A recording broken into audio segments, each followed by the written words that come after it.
Hi there, I'm going to take you through the Stihl battery range, which is for the smaller garden.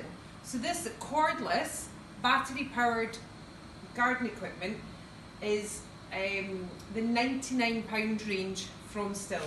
So you have a strimmer, a blower and a hedge trimmer. Each of them are very easy to use. They all have a key in them, which you can take out and stop them from being used.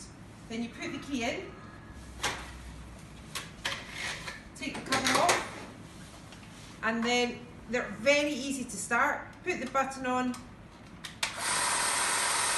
So that's the hedge trimmer. Each of them come with a charging kit. You just plug the machine in to the charger, and that's what you do with each of the machines. So that's the hedge trimmer. The strimmer, again, very easy to use. Controls all up at the top here. You can adjust the angle that you work the strimmer at, so you can strim and also lawn edge with it.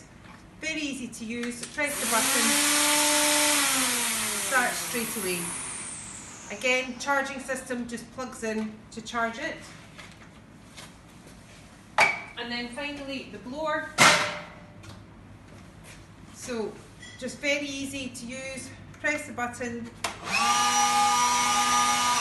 and it just blows straight away. So again, it has a battery point which you charge for each of the three machines. So that is the hedge trimmer, the blower and the strimmer from the cordless range for small compact gardens for £99 from Stihl.